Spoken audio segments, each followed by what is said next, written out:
Hello అండి. Tomato rice easy వేలో చూసేద్దామా. స్టవ్ పైన హండీ పెట్టి ఆయిల్ అండ్ గీ ఈక్వల్ రేషియోలో తీసుకొని whole garam masala spices, cashews, పచ్చిమిర్చి, ఆనియన్స్, అల్లం వెల్లుల్లి పేస్ట్ వేసుకొని బాగా రోస్ట్ చేసుకున్నాక పుదీనా, టొమాటోస్ కూడా వేసుకొని టేస్ట్కి సరిపడా సాల్ట్ వేసి బాగా మగ్గించుకోవాలండి. పసుపు, ధనియాల పొడి కూడా వేసి బాగా కలుపుకొని 2-3 నిమిషాల పాటు రోస్ట్ చేసుకున్నాక కారం అలాగే గరం మసాలా పౌడర్ కూడా వేసి 2-3 నిమిషాల పాటు రోస్ట్ చేసుకున్నాక ఇప్పుడు రైస్కి సరిపడా వాటర్ వేసుకోవాలి. 1 గ్లాస్ రైస్కి 1.5 గ్లాస్ వాటర్ తీసుకోవాలండి.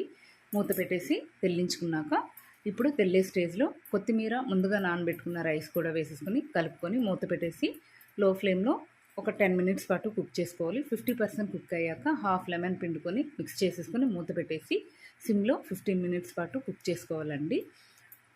ఇది చూసారా, 15 మినిట్స్ తర్వాత బాగా కుక్ అయిపోతుంది. 10 నిమిషాల పాటు అలానే ఉంచేసి సర్వ్ చేసుకుంటే పొడి పొడిగా టమాటా రైస్ అనేది రెడీ.